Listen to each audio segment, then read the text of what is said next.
Ladies and gentlemen, welcome to the Off the Mic Wrestling Show here on YouTube. I'm coming to you here on Saturday night. A very interesting show. I'll put it at that. TNA Slammiversary from Montreal, capped off by. I needed to come on here and talk about this because this main event, everybody was the momentum behind TNA and the rallying behind this company with Joe Hendry, as I have alluded to, being the most over guy in two companies and it being the easiest decision you could possibly make to have him win the TNA World Championship. And it doesn't happen. So, first of all, congratulations to Nic Nemeth, the former Dolph Ziggler. He's the world champion after this six-way elimination match. Moose, interestingly enough, the champion going into this match was the second guy eliminated by Joe Hendry. So that was a big moment in itself. And then almost immediately after, he goes for the standing ovation. His finishing maneuver on Josh Alexander, who's been a babyface for a very long time. And Josh Alexander gets out of it, goes low, Dick Kick City, Yambag City, whatever you want to call it. He kicks him low, hits the C4 spike. Joe Hendry is almost immediately eliminated after getting his big moment. And on some level, you know what? I kind of understand why this is, because if you were watching the show earlier, Mike Bailey, Speedball Mike Bailey, in his hometown of Montreal, in really, honestly, the match of the night with him and Mustafa Ali, wins the X Division Championship in his hometown with Earl Hebner, famed from the Montreal Screwjob, winning the match. And I was like, okay, Mike Bailey wins this match. I don't think Joe Hendry is going to win the title. I just don't see it. Like, because you're basically setting yourself up for, like, okay, back-to-back major big-time babyface moments. I understand Joe Hendry's a different level of guy, but then there was also a setup in this match going back to this main event. So, as I said, the setup was Joe Hendry eliminates the reigning and defending TNA World Champion Moose. Second guy out of the match. It's a huge moment, a big time deal for Joe Hendry. I think he's the only guy in like the last calendar year that has pinned Moose because I think he beat him for the Digital Media Championship. So it's a big deal to be the one to end the reign. And then Josh Alexander, it's this big heel turn. So at that point, wouldn't it be like a great thing to potentially, just have Josh Alexander win? But then he was the next guy out. So that didn't happen. Then you still have Frankie Kazarian out there, and Nic Nemeth just beats him. There's nothing at the end of this show, and it's just an odd ending. Granted, I'm very happy for Nic Nemeth. He's one of my favorite wrestlers of the last 20 years. The guy works his ass off. He's from Cleveland. I have a very great affinity for Cleveland, obviously, with SummerSlam being in Cleveland in a couple of weeks. But it's just like, yeah, it's cool. But then the show just ended. I was like, if you weren't going to give the title to Joe Hendry, and you had Josh Alexander have this big heel turn, you also have Frankie Kazarian, who admittedly has been in the business for a long time, and it would have been nice to see him get the championship. And it would set up, either one of those guys in this scenario would have been set up perfectly to have a major moment in AJ Styles returning to the company that he helped build from the ground up. After 10 years of being away, there was a huge opportunity here.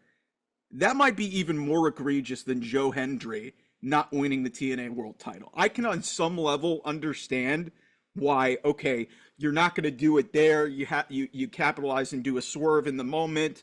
It's on some level I can get that, but then you compound it with the guy who had this big heel turn just gets eliminated, and Nic Nemeth just wins and nothing happens. Like, there was an opportunity to do something maybe even bigger than Joe Hendry winning if it's possible for that. So just a countless amount of just weird choices made at the end of this show. Granted, I am very happy for Nic Nemeth in winning the championship here. The guy, for over a decade, has been chasing the world championship in WWE. He had the World Heavyweight Championship there and lost it basically a month later due to injury, and he's never sniffed a world title run ever since. So, and he was acclaimed as this big signing, but that just sort of ended. So like just a lot of weird stuff here at the end of this show that otherwise was actually a pretty damn entertaining show. Like a good job by TNA, but there was a lot of surprises hinted at and just nothing happened. Like I said, if you're not going to have Joe Hendry win the championship, especially with the way it was laid out and just having like this devastating thing where you have this uber babyface in Joe Hendry, a guy in Josh Alexander whose motivations for turning heel actually make a ton of sense, considering he was the standard bearer. He had never lost the championship to begin with due to injury. So him turning heel in the moment there. But then, like I said, it all was washed away when you don't have him win. And then on a bigger level, you have an opportunity with Frankie Kazarian with ties to AJ Styles. There was stuff there where you could have maybe made up for the fact that Joe Hendry did not win this championship. So like I said, I'm not as upset as I could have been about this. It's a horrendous decision either way, but I'm not as nearly pissed off as I could have been because they laid it out and they potentially set up for something really good. And then a guy I really like and Nic Nemeth wins, but then nothing happens. You just have a kumbaya moment where basically you just have a bunch of people come out and celebrate with Jordan Grace, and you have the tag team champions ABC who won earlier in the night, Mike Bailey, I think we went out there. You have PCO come out there with Steph DeLander. That's an interesting storyline. Like I said, this was a fun show, just a weird ending to it. So let me run through this and then I can kind of just, highlight some of the stuff I like. So like, I didn't really watch a whole ton of the kickoff show, but I did catch Eric Young beating Hammerstone in, I guess you can call it the main event of the kickoff show. It didn't go very long. Eric Young got a surprise win. He in his home country of Canada. He was wearing the Montreal Canadiens logo on his tights. Really cool to see Eric Young. He had a nice little speech. He's been one of the standard bearers and one of the main faces of this company for a long time. So it was really cool for him to kind of kick off the show. Then the show properly starts with Matt Hardy beating the former Fandango, now known as JDC. Quick match, but Matt Hardy got a measure of revenge. His brother Jeff was written off the show, so it kind of gives you the idea, okay, that the system is probably going to have a bad night. And that continued into the next match when ABC, as I mentioned, Ace Austin and Chris Bay beat Brian Myers and Eddie Edwards in a really great tag team title match. Good for these guys and ABC getting the tag team titles back. This was a really fun little match that they had. So like the system really had a bad night. Only Alicia Edwards on the kickoff show with Masha Slamovich, they retained the Knockouts tag team titles. So really it was a bad night all around for the system. Mike Santana faced off against Jake Something. This was a big Haas match. I'm really enjoying what they're doing with Mike Santana. I'm glad that this guy is getting a chance to shine. Because TNA, like I'll never rest for an opportunity to take a shot at TNA.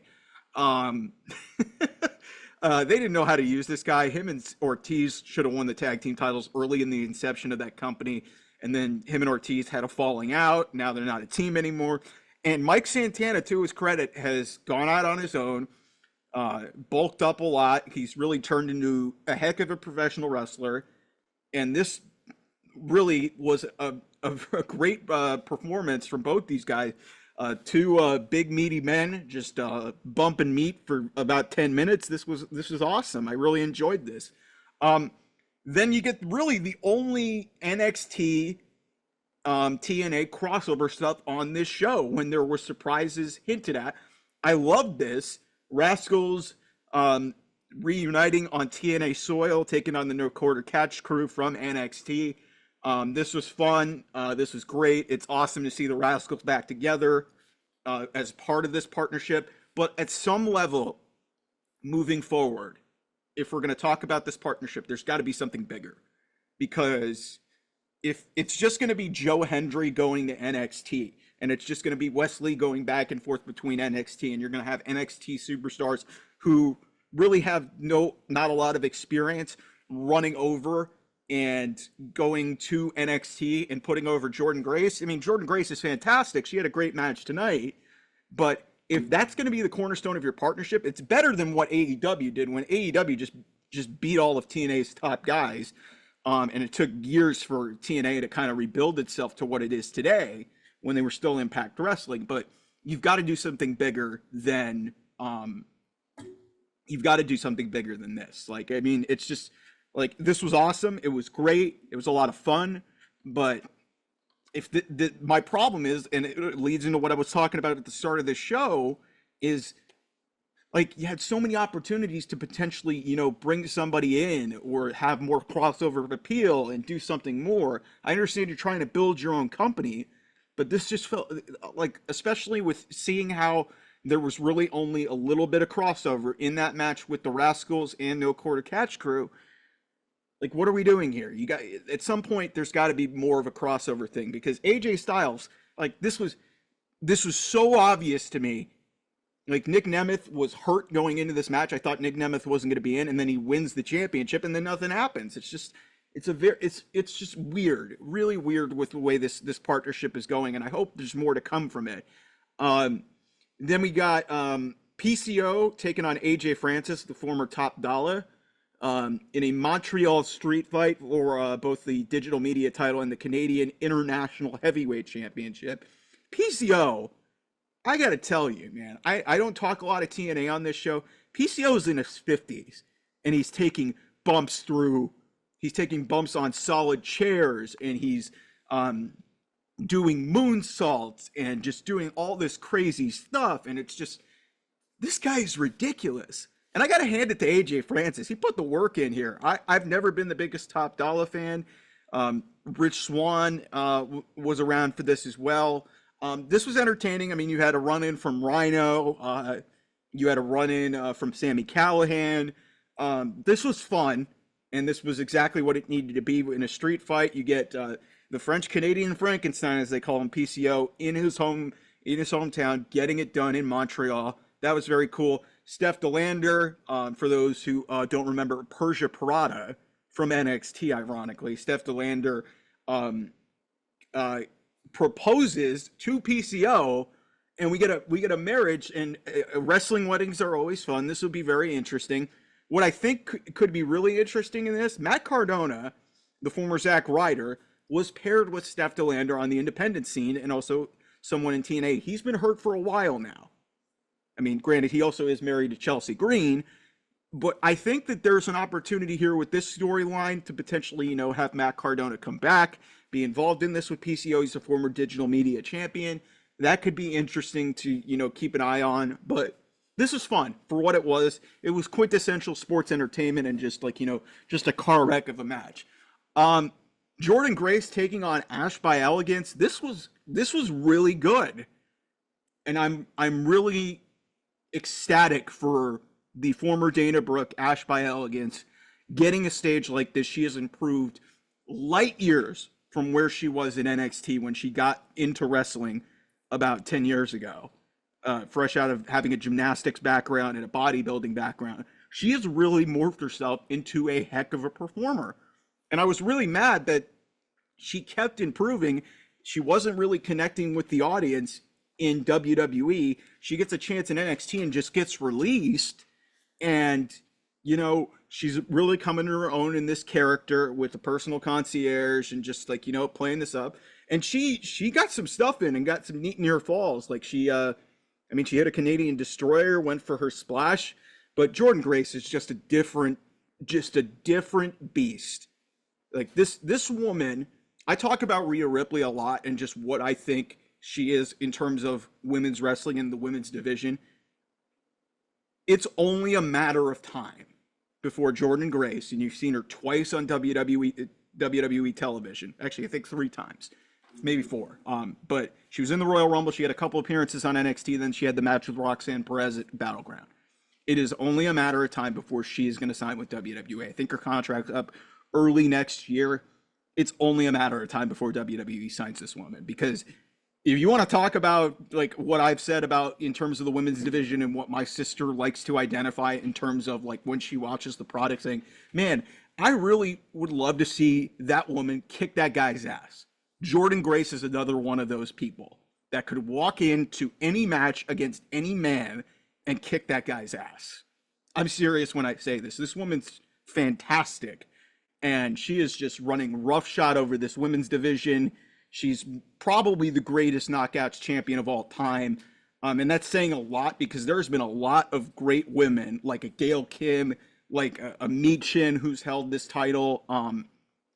Awesome Kong has held the title. Like, there has been some great, Trinity has held the title, now Naomi. Like, there's been so many fantastic women that have held this Impact Knockouts Championship.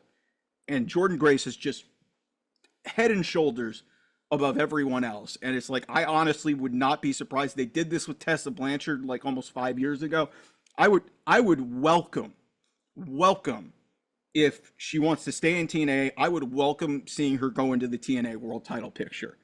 It wouldn't be the first time that a woman is involved in the world championship men's picture. Jordynne could hold her own in that. But in saying that, like I said, it is only a matter of time before she goes to the WWE. It's already been hinted at. She's already been in a Royal Rumble. She's already participated and competed for a championship in NXT. It's going to happen eventually. If not early next year, it's going to happen within the next couple of years. Like, I'd be stunned if she doesn't show up in WWE. She's just tailor-made for WWE, the main roster, NXT, wherever you want to put her. This woman is fantastic, and this was a great match. And I gotta hand it to the former Dana Brooke, Ash by Elegance, for putting up with this. Then we get to what I thought was the match of the night. Main event was great, but then, like I said, some questionable choices and some really bad booking and just really odd decision making near the end of it. But Mike Bailey versus Mustafa Ali was freaking phenomenal. This was pro wrestling and sports entertainment at its finest. Mike Bailey is awesome. He's from Montreal. This guy had a great near fall spot with his moonsault knees. I forgot what he calls it, but it was fantastic.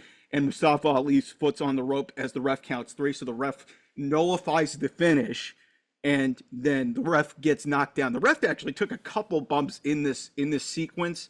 So then Mike Bailey's getting attacked by the personal detail of Mustafa Ali. There was just a bunch of crazy stuff in this match. Mustafa Ali then waves out, and out comes Earl Hebner. Earl Hebner, the same Earl Hebner who nearly 30 years ago screwed Bret Hart in the Montreal Screwjob in the same state and country. Like, this is like city and country. Like, this was wild.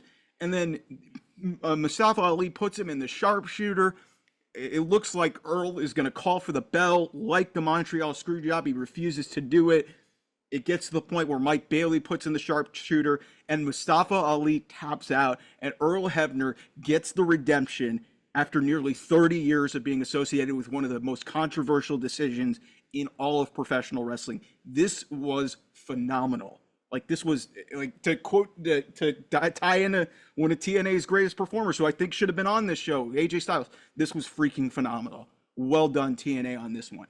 Then the main event happens, and this was a lot of fun. I mean, Josh Alexander early on in this match hit like 15 German suplexes. I think he German suplexed 2 guys at one point. Frankie Kazarian took a table bump. Steve Macklin was the first guy out of this match. Then it came to the moment of the match where, really, like I said, it's awesome that Nic Nemeth won the championship, but nobody's going to remember that. Nobody's going to remember that because Joe Hendry didn't win. And again, this was the easiest decision that you could possibly make. But again, once I saw Mike Bailey win, I was like, okay, it's going to be really hard, just knowing the fundamentals of what I've seen in booking, to go back to back with uber babyface type wins. Granted, they did have Nic Nemeth win, but it's not the same as Joe Hendry. So yeah, Steve Macklin's the first guy out. He took a spear from Moose, and so Steve Macklin gets unceremoniously, hey, goodbye. Then Moose gets hit with a standing ovation and gets eliminated by Joe Hendry. A huge moment. By the way, a near 200-day title reign ends with him getting eliminated second in a 6-man elimination match. Like, that's weird in itself. That's a weird decision. Because then, at that point, if you're TNA and you're Anthem, Joe Hendry's got to win the match. That's like going back to the 2020 Royal Rumble when Drew McIntyre eliminated Brock Lesnar. At that point in that match, if you remember that match from back in 2020, Drew McIntyre was the only guy who could have won it at that point. That's like if Roman Reigns would have thrown him out at the end and Roman Reigns wins. Nobody liked Roman Reigns at that point. But also, Drew just eliminated a champion in Brock Lesnar from the Royal Rumble. So at that point, you're like, okay, he eliminates Moose, the champion. He's got to be the champion. That's almost like you should be the champion at that point. Then Josh Alexander comes in. It looks like he's going to get eliminated by the standing ovation. And then he just kicks Joe Hendry in the balls, hits the C4 spike, and that's it. And it was an opportunity to really create something interesting in like the chase for Joe Hendry, or even having a Josh Alexander be confronted by AJ Styles. But then Josh Alexander was the next guy eliminated. What are we doing?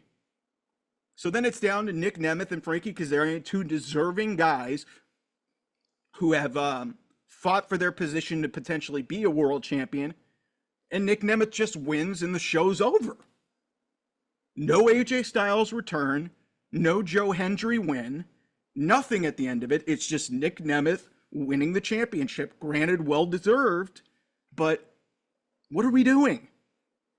It's a massive missed opportunity for TNA, because you could have made up for the fact that Joe Hendry wasn't going to win the championship in this match. Just an odd decision to have him pin your world champion, have him eliminate him second in the match, and then almost immediately get thrown out of there. It's just odd booking. The question I have, does TNA believe in Joe Hendry? Do they? Everybody wanted to see this guy win. And on some level, I understand why you get cold feet in that situation, especially after you just had a huge moment with a hometown guy winning a championship. But this was weird because there were so many opportunities. I'm not going to say correct it. It's a bad piece of booking. But there were opportunities to maybe make this land a little bit better. And they didn't do it. They just didn't do it. Nic Nemeth as the world champion is awesome, but doesn't really move the needle. And then no crossover from NXT, no crossover from an AJ Styles or a returning TNA legend, anything like that. There's nothing there. It just ended. Just ended. And that's the show. Granted, it was very entertaining and it was a fun night of wrestling, but man, if you're paying $40, $50 for this, which I'm kind of glad that I didn't, This was a letdown at the end of the show, because I say it all the time. I said it with the MJF and Will Ospreay match. You're only as good as the finish of your match or the finish of your show.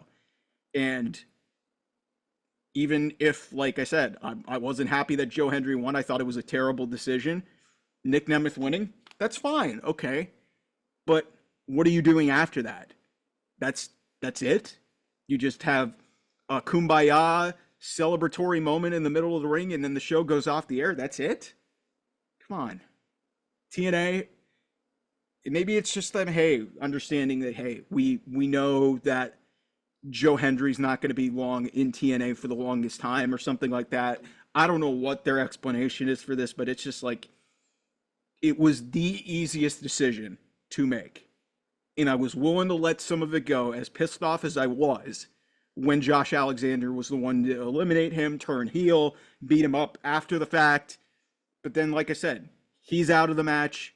Frankie Kazarian's out of the match. And it's just Nic Nemeth winning. Granted, awesome, but it doesn't lead to anything. And that's a problem when you're trying to have a big pay-per-view in front of your biggest crowd that you've had in over a decade. A great night, admittedly, with a lot of good stuff on the show. But you have this partnership with WWE and nothing comes of it. And then your biggest star, who's over in 2 places, the most popular guy there, isn't the world champion after this show.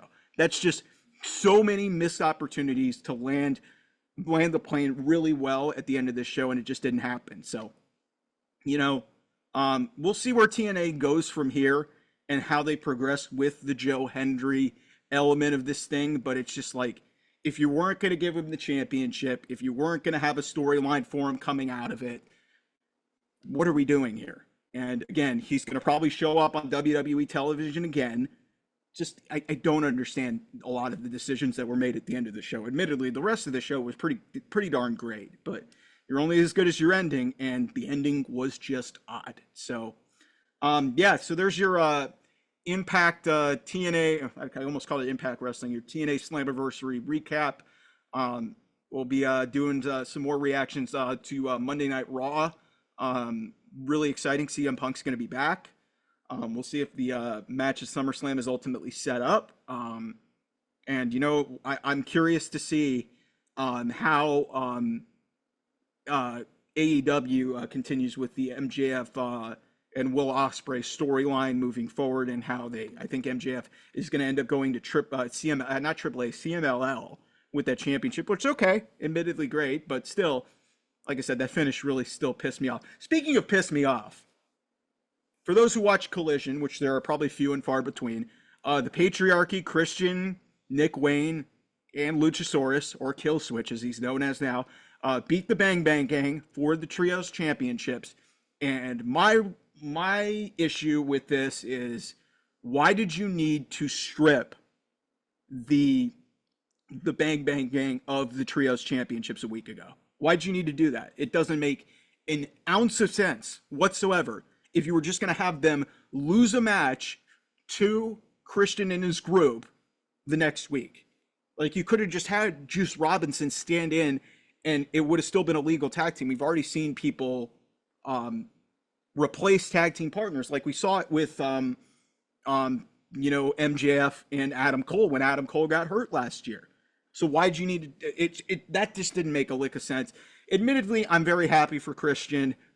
Christian's always been one of my favorite, but this patriarch character, and this is going to be a hot take that's not going to light the world on fire with the AEW Stan's remarks.